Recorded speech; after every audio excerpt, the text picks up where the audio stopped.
Hi guys, welcome back to my channel. Today we're going to be talking about handbags. Handbags.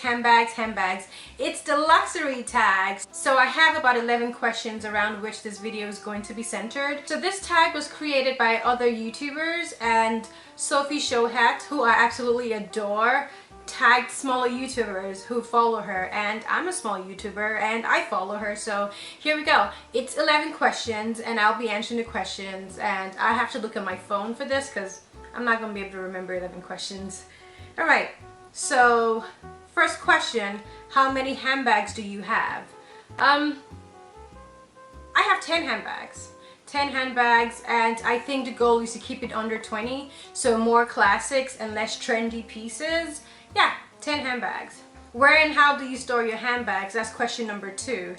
I have 2 methods of storing my handbags, and it's based on hierarchy really. So I have a display shelf, which I will try to show and insert in this clip right now, in which has my favorite handbags and my most expensive handbags.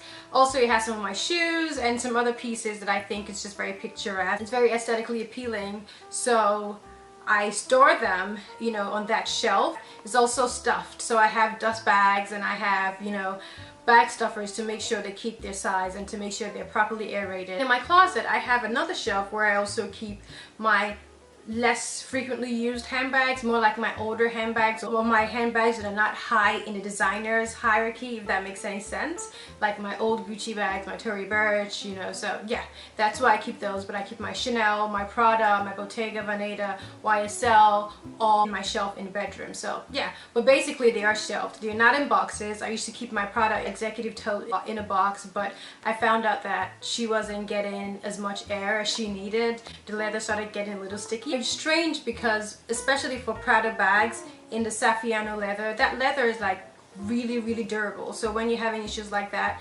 definitely it is time for your bags to be opened and aerated. Question number 3. What was the first handbag you bought? What was your first handbag purchase? Oh my god, it's right here. Hold on. I will show you in a minute. It was, or rather it is, my first handbag that I ever bought.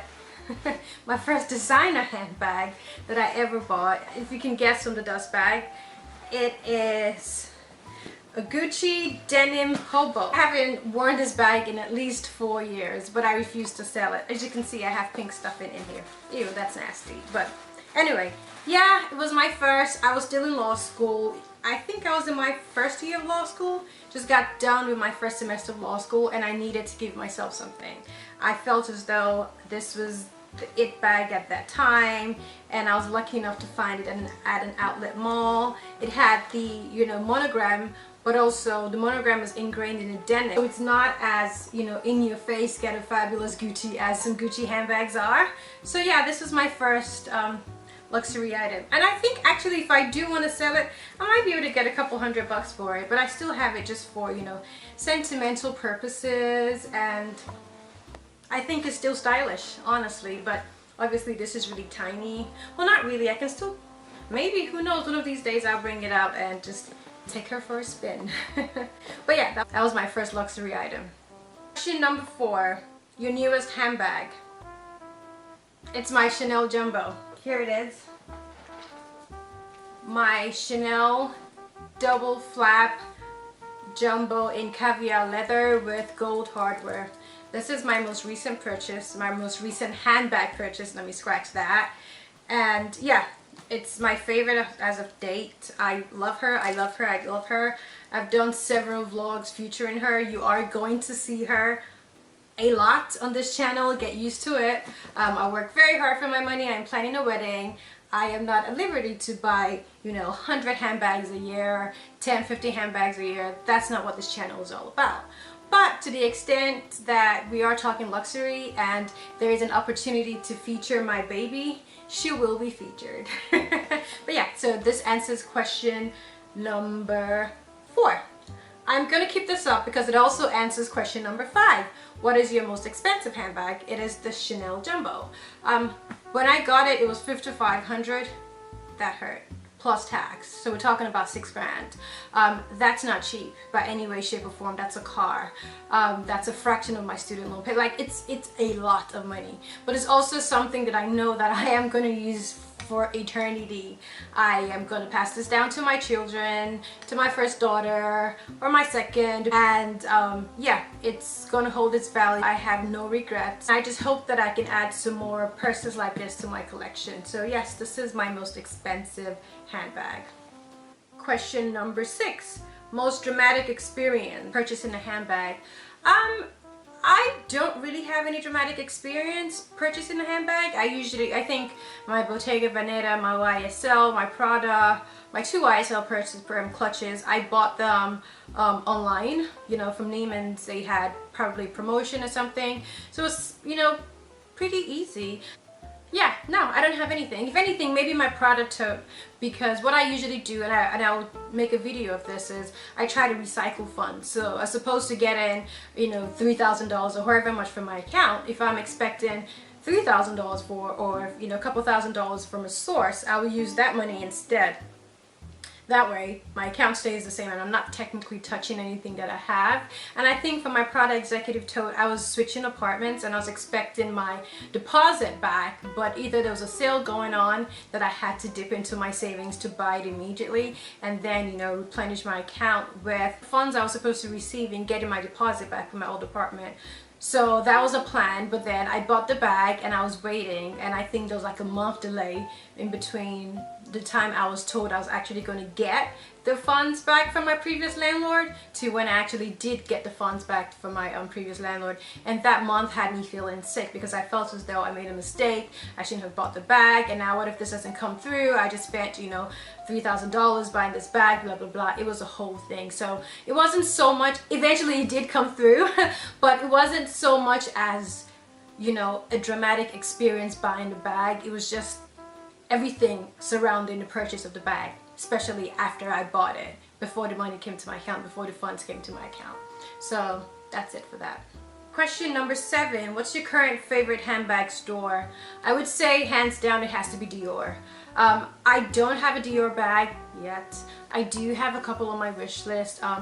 I just don't know when I'm going to be able to buy them, honestly, but that doesn't stop me from going. It doesn't stop me from looking. It doesn't stop me from, you know, buying scarves or fragrances or, you know, earrings or other things. I do have a sales associate there and she's the best.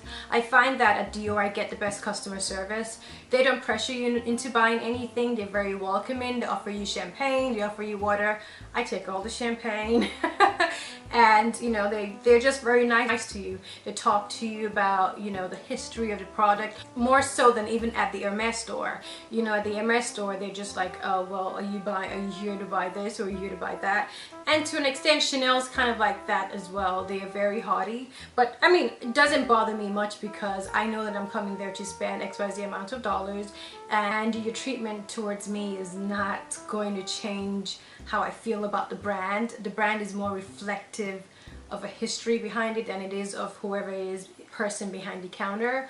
But it's nice not to have those feelings. It's nice not to have the feeling of, you know, oh wow, this person isn't being the best sales associate ever, or this person isn't treating this product as well as they should, or isn't as knowledgeable as much as they should. And that's where Dior comes in. Dior customer service, hands down. That's why Dior is my favorite store. Question number 8, what's your current favorite handbag? For me, again, it's my Chanel Jumbo. It's my current favorite handbag. I mean, I like the versatility of it. I can wear it to dinner. I can wear it, you know, clubbing afterwards if needed. I can also wear it to a friend's baby shower. I can wear it to a baby christening. I can wear it to church. I can wear it to the mall. It's like, when you have this bag, there's so much you can do with it. The versatility is amazing. And I'm glad that I got it in caviar leather because I am careful, but I am not that careful. So I still bump into people, I still bump into, like, you know, the walls, or every now and then it gets caught. It's very durable and versatile, and I like it. I like it. It's my favorite as of now. Question number 9, what is your least favorite purse? Well, I don't know that I have a least favorite purse because I spent a lot of money buying, you know, an item, and I usually take months and weeks to, you know, research and make sure I'm comfortable with it, to make sure it's going to fit into my wardrobe, to lust after it, you know, to dream about it. So I don't know that I have a least favorite purse, but I do have a purse that I find myself not reaching for as much, if that makes sense. It's my YSL clutch. I remember buying this clutch and I felt like it was going to be a game changer. I felt as though I was going to use it all the time. I love the color. It's bright, you know, but first of all, the leather is very soft. The leather is very soft, so it's very prone to scratches, and I don't like that. That's why I tend to fall towards the spectrum of caviar leather as opposed to lambskin or calfskin. And this is very soft, so within seconds of me using it, I already found little scuffs on it, and I'm not too happy about it. But overall, it's in a good shape, and I love the color. I really do. I don't have a vibrant red in my collection, and I felt as though I needed one, and I feel as though everyone needs one. But whenever I take it with me, I just don't feel that extra oomph, you know, that extra luxury factor. It doesn't feel as though I am carrying a luxury item.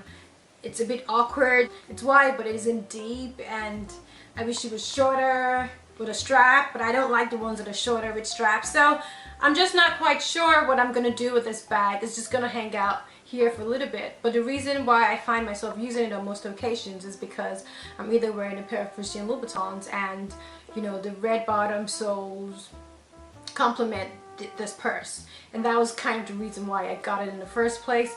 But still, I find myself bypassing that reason anyway, because I'm just not reaching for it as much as I would have loved to, but I still love it. And question number 10, what's your next purchase? The next bag I want to buy, my fiance doesn't know this right now and he doesn't need to know it, is the Chanel double flap in beige with caviar leather, gold hardware, but in the medium size, not the jumbo size. That's a classic color. I feel as though my collection, which I am building, will not be complete without, you know, the classic beige, or the clair as it's often called. It's a unique color. It's a color that I would wear, you know, that fits my palette of colors anyway, because I'm into blushes. I wear a lot of white, I wear a lot of cream and nude and pastels, and the black of the Chanel jumbo that I currently have is a bit overshadowing, and I want to make sure that my outfit and my purses are kind of in unison, so that's why I'm gearing towards that purchase. Hope I'm able to get it next year. I really want to get it next year because I think Chanel is going to have another price increase by next fall. I don't want to pay the price of a jumbo for a medium purse, so I'm hoping to buy that hopefully before next spring.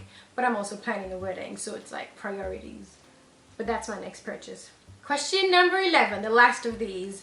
Dream bag. What's your dream bag? Can I answer that question in two parts? Two parts. My dream bag, my dream bag, my dream bag. It's my holy grail is the Himalayan Birkin. And that's going to be the Himalayan Birkin 30.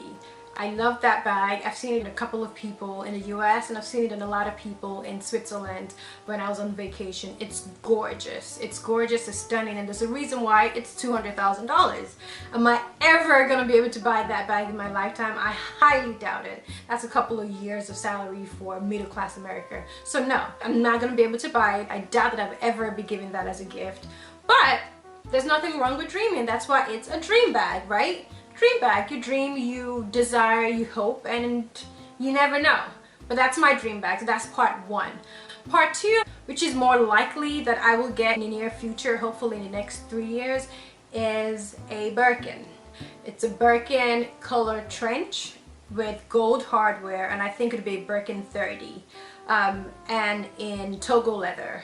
I really like it. I feel as though the trench color is very rich. It's like a nude beigey. I think it's kind of like this color if the camera can catch it, but a little darker, but not quite a gray and not quite a cream. As you can tell, I love pastels, I love creams, I love beiges, I love light colors, so it's not a far cry for that to be my my dream bag. Why I feel as though it's possible for me to get it is because I have a good friend in Geneva who has an amazing relationship with her SA, and she has told me that, Annette, when you're ready, just let me know, and my SA will probably be able to give you the bag in 6 to 8 months. Also, Birkins here usually start at $10,000, $12,000. Meanwhile, right now in Switzerland, it's about 8,000 Swiss francs. And if I can drop almost 6 grand, you know, US dollars for a Chanel bag, then I'm pretty sure I can just add $2 more thousand and get it for 8,000 francs. The price difference isn't that much, and then also get my VAT back when I come back with it. So it's an investment piece, and it's also something that it makes sense for me to buy overseas than for me to buy in the US. If I bought it in the US, not only would it take me twice the amount of time if I'd all I'm ever to source that exact specification, because I've heard stories about people in the US saying I got the palladium hardware but I really wanted the gold hardware or things like that. When you're paying that amount of money for a luxury item, the last thing you should do ever is to settle. If you're not getting exactly what you want, then you shouldn't be paying for that, but I digress. So it's more likely that I will be able to buy a Birkin in the next couple of years. I just don't know that I will. But in the interim, a girl can dream, and I still have my Himalayan Birkin dreams, and I'll continue to work towards my French Birkin dreams, and we'll see what happens. Anyway guys, that's it for the luxury tag. Thank you so much, Sophie Shohet, for tagging all small YouTubers. Thank you, Lydia Elise Millen, for starting this tag, and for everyone else who's done this tag. It's been so much fun. I heard there's a tag just like this for shoes, so that's pretty exciting. I will be on the lookout for those. But in the interim, if you like this video, please give it a thumbs up. It helps out my channel a lot. If you're not subscribed to my channel yet, go ahead and hit the subscribe button. I release videos once or twice a week, usually once a week because of my crazy schedule. I try to be as constant and consistent to the extent that I can. Thanks for watching, and I'll see you in my next video. Bye guys.